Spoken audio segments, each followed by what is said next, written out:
আসসালামু আলাইকুম। আমন্ত্রণ জাগো ফুটবলে, সঙ্গে আছে আমি আফরিন সুমনা। শুরুতে জানিয়ে দিচ্ছি সংবাদ শিরোনাম।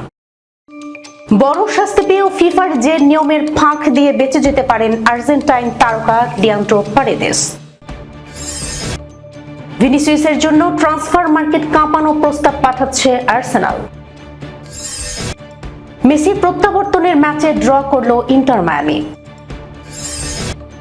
ভূমিকম্পের ধ্বংসস্তূপ থেকে আর্জেন্টিনায় অভিষেক, কে এই কিকি রামোস? 24 ঘন্টায় শেষ জিদানের প্রথম ম্যাচের সব টিকিট। দর্শক শিরোনাম শুনছিলেন, এবার জানিয়ে দিচ্ছি বিস্তারিত। 2026 বিশ্বকাপ ফাইনালের পর মাঠের আচরণের জন্য 9 ম্যাচের নিষেধাজ্ঞার মুখে পড়তে পারেন আর্জেন্টিনান লিয়ান্ড্রো পারেদেস। তবে একটি নিয়মের ফাঁক দিয়ে ফিফার শাস্তি এড়াতেও পারেন 32 বছর বয়সী এই midfielder. 19 July new York new jersey স্টেডিয়ামে বিশ্বকাপ ফাইনালে শেষ বাঁশি বাজার পর স্পেনের খেলোয়াড়দের সাথে অপ্রীতিকর ঘটনায় জড়িয়ে পড়েন আর্জেন্টিনার বেশ কয়েকজন খেলোয়াড়। এদের মধ্যে ছিলেন পারেদেসও। টিভি ফুটেজে দেখা যায় বোকা জুনিয়র্সের এই তারকা স্পেনের এরিক গার্সিয়াকে লাথি ও ধাক্কা দেন এবং পরে গাফিকে মাটিতে ফেলে দেন। এই ঝামেলায় জড়িয়ে পড়েন নাফুয়েল মোলিনা, থিয়াগো আলমাদা এবং সহকারী কোচ রবার্তো আয়ালাও। ধারাভাষ্যে সাবেক ইংল্যান্ড স্ট্রাইকার অ্যালেন শিয়েরার বলেন, পারেদেস কারো মুখে 2-3টা ঘুষি মেরেছে, সে সরাসরি ওদের দিকে গিয়েছিল, এমন আচরণের কোনো জায়গা নেই।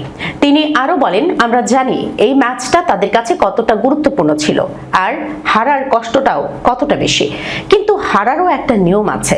আমরা আর্জেন্টিনার কাছ থেকে বহুবার এমনটা দেখেছি। শেষ বাঁশির পরের এই প্রতিক্রিয়া ভয়ঙ্কর।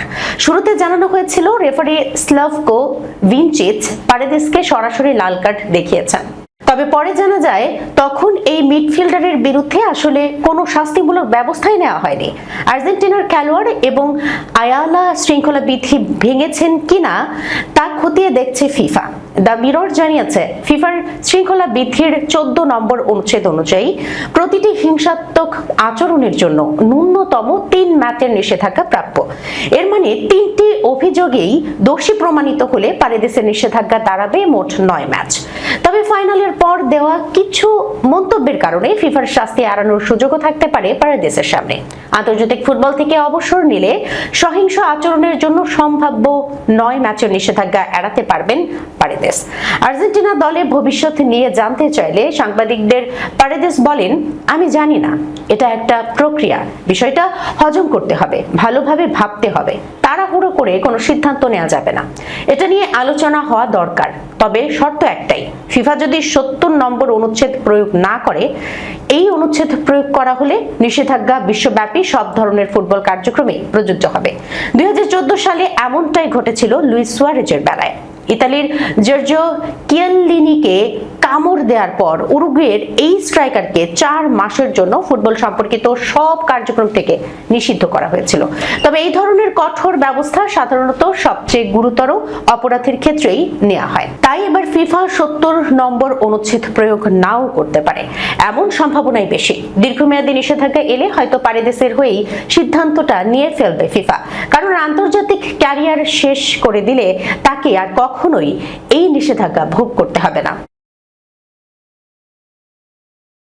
রিয়াল মাদ্রিদের ব্রাজিলিয়ান তারকা ভিনিসিয়াস জুনিয়রকে দলে নিতে প্রাণপণ চেষ্টা চালাচ্ছে ইংলিশ জায়ান্ট আর্সেনাল।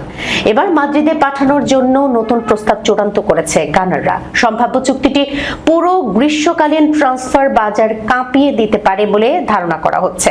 যদিও মাদ্রিদের সঙ্গে ভিনিসিয়াসের চুক্তি শেষ হবে 2027 সালের গ্রীষ্মে, তবে রিয়ালে ব্রাজিল উইঙ্গারের ভবিষ্যৎ ক্রমেই জটিল হয়ে উঠছে।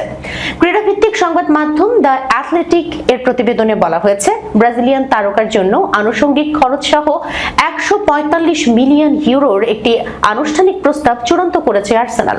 ক্রীড়া সাংবাদিক ডেভিড ওরনস্টাইনের মতে, ভিনিসিয়াস নিজেও প্রিমিয়ার লিগে আসার বিষয়ে আগ্রহ দেখিয়েছেন।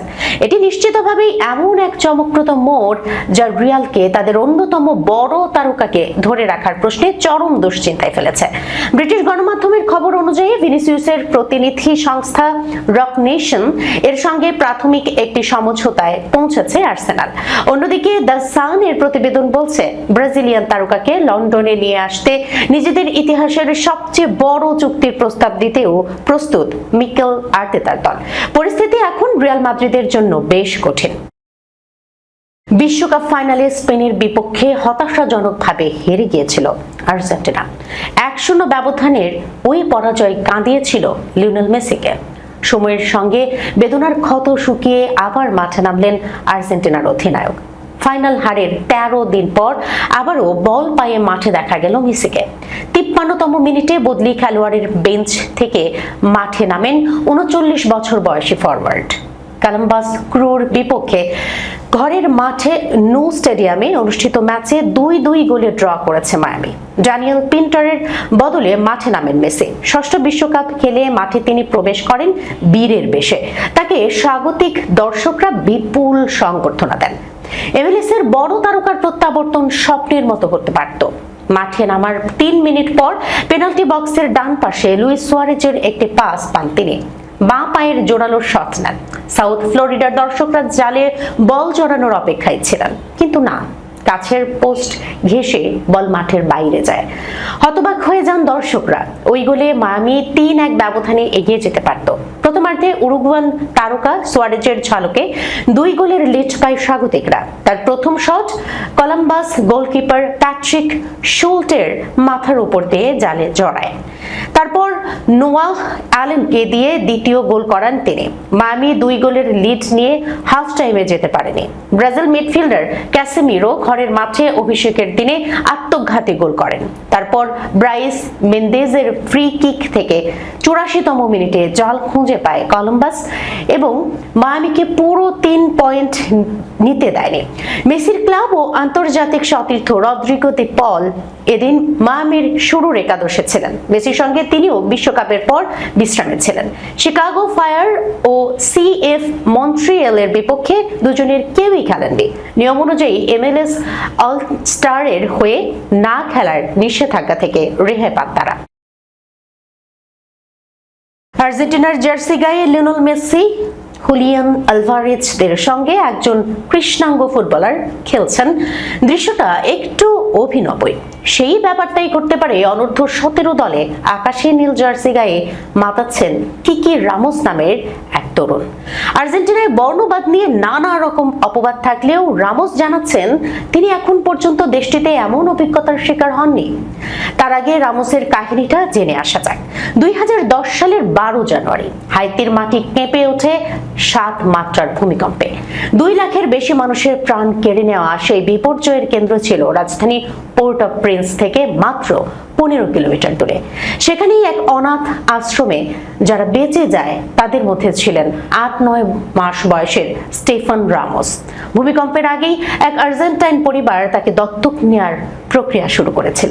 বিপর্যয়ের মধ্যেও কাগজপত্র অক্ষত ছিল বলে তিনি রক্ষা পান এবং দ্রুতই পাড়ি জমান দক্ষিণ আমেরিকায়। এরপর গল্পটা যে কোনো সাধারণ আর্জেন্টাইন তরুণের মতোই। 6 বছর বয়সে ভিলেজের নিচের সারির দলে ভর্তি, ধীরে ধীরে সিঁড়ি বেয়ে ওঠা। নিজের খেলার ধরন নিয়ে রামোস নিজেই বলেছেন তিনি গতি পছন্দ করেন, ভালোবাসেন ড্রিবলিং করতে।